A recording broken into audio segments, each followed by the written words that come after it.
বেশি রিটার্ন পেতে আলাদা কোনো বা টাকা দিতে হবে না, শুধু টাকা জমানোর সময় বা টাইমিংটা ঠিক রাখতে হবে। পিপিএফ এই বিষয়ে অনেকেই জানেন না, যেখানে মাসের একটি নির্দিষ্ট দিনের আগে টাকা জমা করলে আপনি পেতে পারেন অনেক বেশি রিটার্ন, যা স্বাভাবিকভাবে অন্যান্যরা পাবেন না। নমস্কার বন্ধুরা, আমি অমিত আর আপনারা দেখে আপনাদের প্রিয় চ্যানেল প্যারেন্টিং ইউটিউবার। আজকে এই টপিকটা নিয়ে আলোচনা করা হচ্ছে কিভাবে এটা সম্ভব। শুধু টাকা জমা দেওয়ার সময় বদলে দেয় সবকিছু। আপনিও কি পাবলিক প্রভিডেন্ট ফান্ড বা পিপিএফ টাকা বিনিয়োগ করেন? তাহলে এগুলো চললে দীর্ঘমেয়াদে আপনার লাভের অঙ্কটা অনেকটাই বাড়িয়ে নিতে পারেন। এর জন্য আলাদা কোনো বা টাকা দিতে হবে না, আপনার শুধু টাকা জমা দেওয়ার সময় বা টাইমিং রাখতে হবে। বিশেষজ্ঞদের মতে ওই মাসে নির্দিষ্ট তারিখে আগে টাকা জমা দিলে এই মাসে সুদ পাওয়া যায়, ফলে চক্রবৃদ্ধি হারে মানে হলো কম্পাউন্ডিং এর হারে ম্যাচুরিটির সময় আপনার পকেটে আসবে মোটা টাকা। চলুন জেনে নেওয়া যাক এই সহজ কার্যকরী কেন আপনি প্রতি মাসে 5 তারিখের আগে টাকা জমা দেবেন। পিপিএফ অ্যাকাউন্টে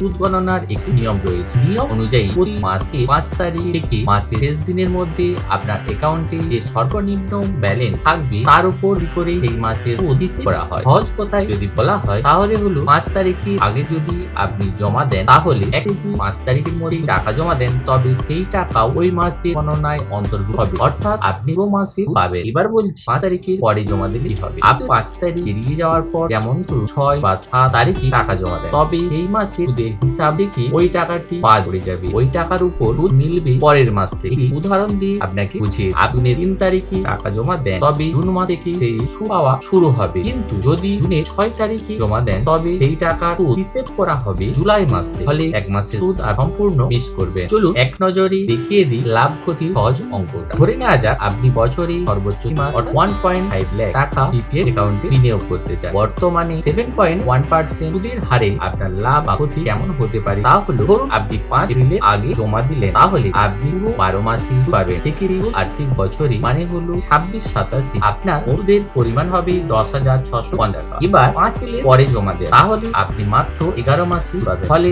আপনার সুদের পরিমাণ কমে দাঁড়াবে 9,500 টাকা 50। এক বছরের হিসাবে এই ফারাকটা সামান্য মনে হলো, 15 বছরের মেয়াদে কম্পাউন্ডিং ইন্টারেস্টের কারণে বিশাল অঙ্কের তফাৎ তৈরি করে দেয়। তাই যারা প্রতি মাসে টাকা জমা দেয় তারা অবশ্যই মাসের 5 তারিখের ডেডলাইনটি মাথায় রাখুন। অর্থ মন্ত্রকের পক্ষ থেকে জানানো হয়েছে 2026 ও 27 আর্থিক বছরে প্রথম ত্রৈমাসিকে এপ্রিল থেকে 2000 পিপিএফ সহ বিভিন্ন ক্ষুদ্র সঞ্চয় প্রকল্পের সুদের হারে কোনো বদল আনা হচ্ছে না, অর্থাৎ বিগত ত্রৈমাসিকের মতো এবারও সুদের হার 7.1% বহাল থাকে। নিরাপদ বিনিয়োগ হারে সুবিধা মানে হলো ট্যাক্স এবং মিস রিটার্নের জন্য বরাবর ভারতীয় মধ্যবিত্তদের পছন্দ। তাই এখনই এই 5 তারিখে ফর্মুলা মেনে চললে আপনার কষ্টার্জিত টাকার উপর সর্বোচ্চ লাভ নিশ্চিত করতে পারবেন আপনিও। ধন্যবাদ বন্ধুরা আমাদের এই ভিডিও সম্পূর্ণ দেখার জন্য। এরকম আরো নতুন নতুন সেভিং রিলেটেড টিপস পেতে আমাদের চ্যানেলটি সাবস্ক্রাইব করুন এবং কমেন্ট করে জানান আপনার পিপিএফ সম্পর্কে আর কি জিজ্ঞাসা আছে, তাহলে আমরা পরের ভিডিও এরকম ভিডিও তৈরি করে জানাতে পারব। ধন্যবাদ।